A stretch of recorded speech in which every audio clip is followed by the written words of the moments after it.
সকালবেলা যে ডিম টোস্ট খেয়ে দিলি হাফ, তো খায়াকে আর পেটে কি সেগুলো আছে, তো ওখানে 1টা বাজছে, অনেকটাই কাজ ছিল।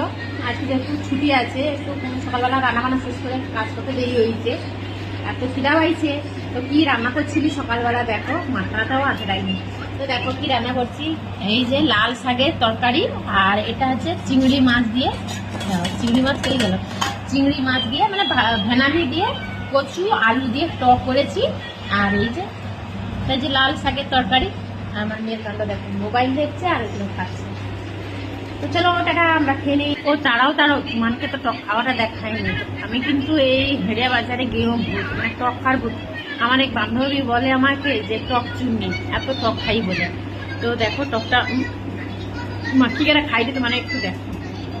হ্যাঁ, আমাদের এখানে যারা যারা ভিডিওটা দেখছে তারা কিন্তু টক খায়। আমাদের এখানে মানুষগুলো খায়, মানে মেদিনীপুরের মানুষগুলো বেশি টক খায়।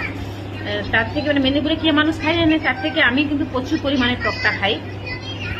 সারাদিনে যদি 3 টাইম দেওয়া আমার কোনো সমস্যা নেই। এই দেখো, এই যে গাছে যে ধানি লঙ্কা মাখাই, ওই ডাঁটাগুলা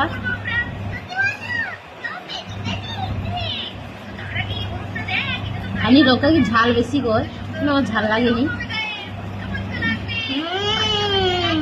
টকটা খাইব। এই যে আলু কচু মাখাইছি, এই যে দেখো কচু, ওহো, আর এই যে চিংড়ি মাছ।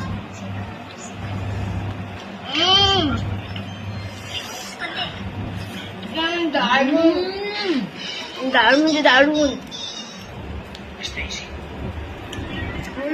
হ্যাপি লাগছে, দারুন। তোর কেমন লাগছে? আমার তো মানে